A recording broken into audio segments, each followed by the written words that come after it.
Mark Zuckerberg just bought a $23 million mansion in Washington, D.C. And we're not talking just any part of Washington, D.C.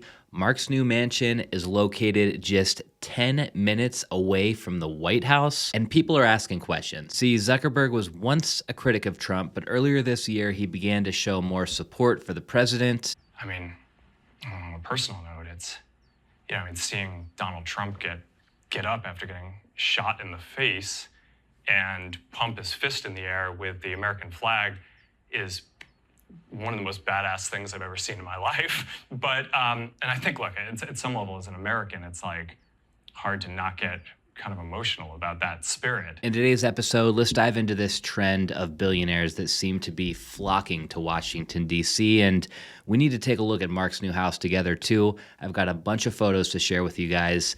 I personally think the house is awesome, but there's a ton of people online who seem to disagree with me and absolutely hate this place. I'm curious to hear what you guys think about the house. Let's get into it. Now, I don't want to get all political or whatever, but let's be real. The fact that Zuckerberg just bought this mansion in Washington, D.C., probably for political reasons, is something to talk about, so we got to address the elephant in the room. There's a bunch of reasons for a billionaire like Zuckerberg to want to have someone like President Trump's support, but the biggest one as of lately is that Zuckerberg has been actually lobbying Trump to try to avoid this Meta antitrust trial that's happening right now. Since Trump got into office just a couple of months ago, Zuckerberg has already visited the White House 3 times, which 3 times in just a couple of months, that sounds like a lot to me, and apparently it is a lot. Some of Trump's aides have grown frustrated at their lobbying strategy, saying that Zuckerberg has been too aggressive. The objective of these meetings is that Meta and its representatives are meeting with Trump and all of his advisors ahead of this big FTC trial. It could force Meta to unwind its acquisition of WhatsApp and Instagram. The simple argument here is that Facebook or Meta is a monopoly, and them acquiring companies like WhatsApp and Instagram is basically putting them in a position where they're not pushing out the competition, they're literally taking over the competition. This is something that's been going on for years now. It actually started way back in December of 2020. Along with donating a bunch of money to Trump's campaign, Zuckerberg also has looked to embrace Trump's other priorities in different ways. He got rid of Meta's content moderation policies and their diversity initiatives, both which Trump was definitely not a fan of. It feels a little unusual for the CEO of a big social media company to be trying to get so in with the president, but when you think about it, legacy media has been tied into the president since basically the beginning of time. So the guy behind the biggest social media platform probably should also have a relationship with the White House as well. Let's be real. Like I said earlier, Mark isn't the only one who has moved to Washington, D.C. this year, presumably to be a little bit closer to Trump, even though, as far as I can tell, it seems like Trump spends even more time in Florida than he does in Washington, D.C. But what do I know? Former Google CEO Eric Schmidt and his wife bought what's known as the Jackie House. It's the Jacqueline Kennedy residence. This house plus a couple of neighboring properties for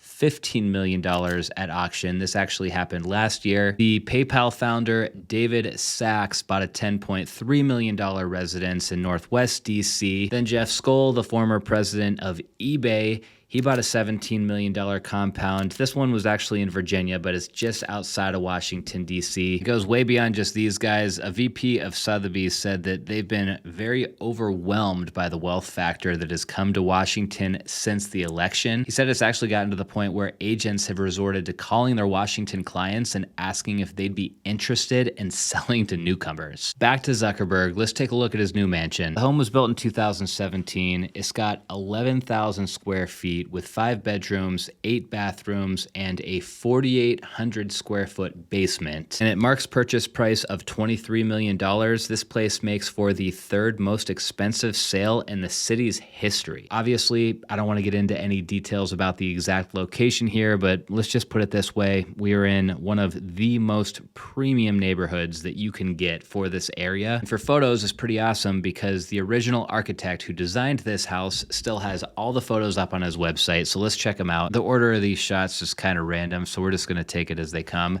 Starting with this one that's standing out by the pool looking back at the house. So we got, I think, the main house over here plus the guest house. And then, like I said, there's a basement underneath. Very cool architecture though. I like the red brick a lot. I like how it contrasts with all the green and with the dark roof. Seeing that this is the architect's website, obviously there's a lot of photos of the outside. He's trying to showcase the architecture. I'm not exactly sure what this room is. It's probably like a sunroom or something, but this is probably my favorite architectural detail so far. We have got a 3-car garage, although I'm kind of curious if Mark Zuckerberg even owns a car. Like, when you reach that level of wealth, are you even allowed to drive anymore? We got some clean details inside, lots of natural light. This is probably the main living area. Not quite sure what's going on here. It's probably the master bedroom, because here is the master closet.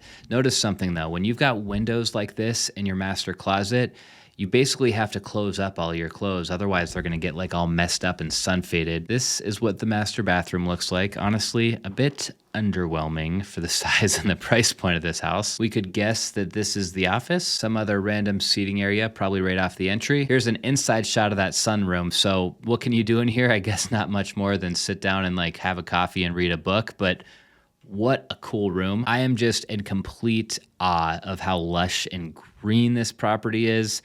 Living out here in the desert, you guys, I'm not gonna lie, I do kind of miss seeing landscapes like this. It's an odd house for sure. I do slightly understand the criticism, but I'm an odd guy, I guess, because like I said, I love it. Speaking of the critics, let's just take a quick look at what some of those haters on Reddit had to say about this house. Playful Marketing says, 0 character, unfathomable amounts of money, but no taste. Foot Dragon says that Zuck is one of the worst persons on this planet. Unsure Catser says 23 million on an ugly AF house. 16 Legs says, what an ugly house, what a waste of everything. But then this other guy comes back with an interesting reply. He says, it's not a waste for Zuckerberg. He's set to lose much more if Meta loses that case. Moneyman says he can't wait until this guy's empire crumbles. 50 years from now, no one will even remember Facebook because it brought nothing of value to society. I will admit, I've never totally understood the complete hatred for billionaires that's out there. Like, I've seen it on my videos too. It's like anytime I make a video about a billionaire, there's a bunch of people who show up in the comments who just have like all kinds of nasty things to say. Redhead Ped says that the house has college dorm vibes. Olin Weed Eater Bowl says it looks like a college campus. And Shayna says that the house is sterile and devoid of any humanity. Agents are saying that it's not just high-profile billionaires that have been moving to Washington, D.C. lately. There's been this big uptick in home sales over $5 million over like the last 6 months or so. There's about 30-something homes in total that have sold in this price point since about the start of the year. Most of them are clustered into this region right here, which is not far away from where Zuckerberg just bought his house. Like, check this place out. This one just sold for $25 million. This is a 5-bedroom, 9-bathroom, 16,000 square foot house. It's a big house sitting on a big lot of over 1.5 acres. This one here sold for $10.3 million, which absolutely blows my mind. This thing was built in the 1800s. It's got a lot of character, don't get me wrong, but come on, I don't know. Is this a $10 million house? Okay, and one more, $5.8 million for this house. It's actually a new construction home. This thing was built in 2024, but they did a good job to make it blend in with the rest of the neighborhood. It looks like it could have been built 100 years ago. It's a 7-bedroom, 8-bathroom house. Like I said earlier, I know some people cringe whenever they see billionaires spending their wealth in this way, but you got to admit it's fascinating, especially when it's Mark Zuckerberg too, though, because he's involved in some pretty interesting real estate deals, especially lately. He's got that Palo Alto compound that's all tricked out with a bunch of like technological upgrades, including a custom-made AI assistant called Jarvis that helps Zuckerberg do everything from teach his daughter Mandarin lessons to supplying him with new clothes. Earlier this year, I started building a simple AI to help run our home. I talked to Jarvis using this app I built. It uses artificial intelligence to understand me and figure out what to do. He's got a couple of homes in Lake Tahoe, 2 adjoining homes actually that he spent $59 million on. He had this random Woodside property that no one even realized that he owned until The Real Deal reported on it last year. That house he sold for $30 million. And then of course, last we have the Kauai estate, which we've talked about here on the channel before. Here he's got plans underway for a massive compound with a 6,000 square foot main house, a huge 15-car underground garage, garage structure, security headquarters. There's been a bunch of speculation about details on this project. Wired did this big article on it a couple of years back that was talking about like how it was going to have this underground bunker and stuff. Zuckerberg has gone on to kind of make fun of that article a little bit and say that it's not as crazy as the conspiracy theorists are thinking. Either way, it's an interesting project and it makes for a good story, just like the story that we're talking about today. That's a wrap for today's episode. I hope you guys enjoyed it. Don't forget to hit the subscribe button down below if you did, and I'll see you next week.